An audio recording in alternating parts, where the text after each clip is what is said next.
Actes chapitre 15. Quelques hommes venus de la Judée enseignaient les frères en disant : « Si vous n'êtes pas circoncis selon le rite de Moïse, vous ne pouvez être sauvés. » Paul et Barnabas eurent avec eux un débat et une vive discussion.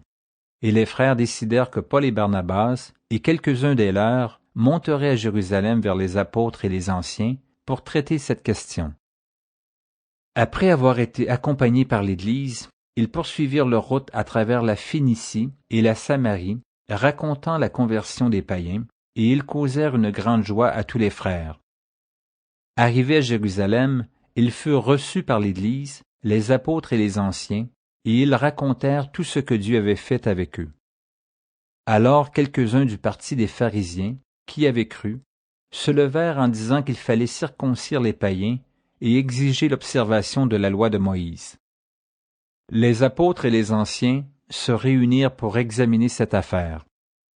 Une grande discussion s'étant engagée, Pierre se leva et leur dit : « Hommes, frères, vous savez que dès longtemps Dieu a fait un choix parmi vous, afin que par ma bouche les païens entendissent la parole de l'Évangile et qu'ils crussent. Et Dieu qui connaît les cœurs leur a rendu témoignage en leur donnant le Saint-Esprit comme à nous. Il n'a fait aucune différence entre nous et eux, ayant purifié leur cœur par la foi. Maintenant donc, pourquoi tentez-vous Dieu en mettant sur le cou des disciples un joug que ni nos pères ni nous n'avons pu porter? Mais c'est par la grâce du Seigneur Jésus que nous croyons être sauvés de la même manière qu'eux. » Toute l'assemblée garda le silence, et l'on écouta Barnabas et Paul, qui racontèrent tous les miracles et les prodigues que Dieu avait faits par eux au milieu des païens. Lorsqu'ils eurent cessé de parler, Jacques prit la parole et dit : « Hommes, frères, écoutez-moi. Simon a raconté comment Dieu a d'abord jeté les regards sur les nations pour choisir du milieu d'elles un peuple qui porta son nom. Et avec cela s'accordent les paroles des prophètes, selon qu'il est écrit : « Après cela je reviendrai, et je relèverai de sa chute la tente de David, j'en réparerai les ruines, et je la redresserai, afin que le reste des hommes cherche le Seigneur, ainsi que toutes les nations sur lesquelles mon nom est invoqué, dit le Seigneur qui fait ces choses, et à qui elles sont connues de toute éternité.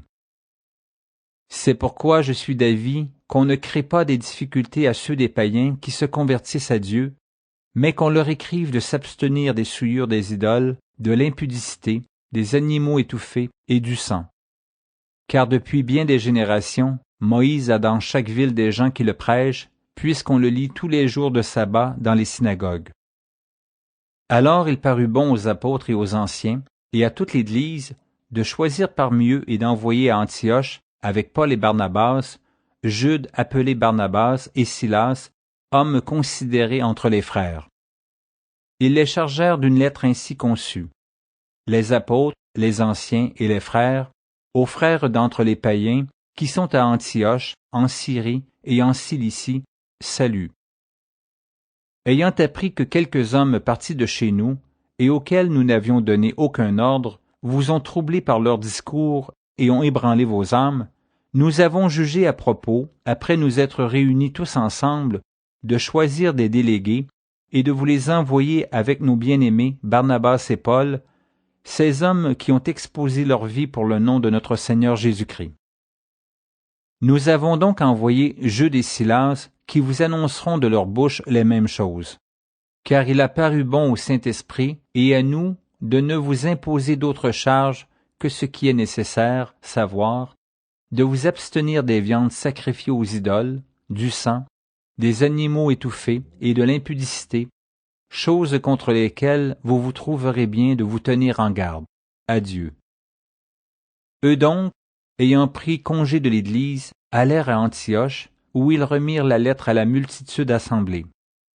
Après l'avoir lue, les frères furent réjouis de l'encouragement qu'elle leur apportait. Jude et Silas, qui étaient eux-mêmes prophètes, les exhortèrent et les fortifièrent par plusieurs discours.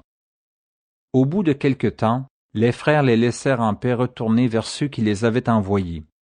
Toutefois, Silas se trouva bon de rester.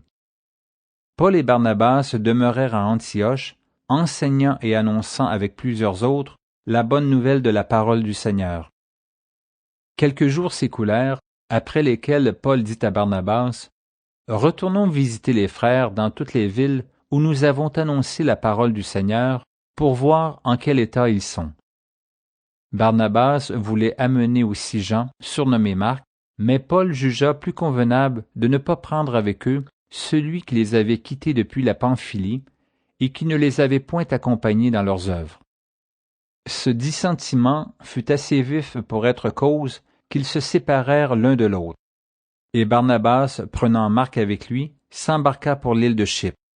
Paul fit choix de Silas et partit, recommandé par les frères à la grâce du Seigneur. Il parcourut la Syrie et la Cilicie, fortifiant les églises.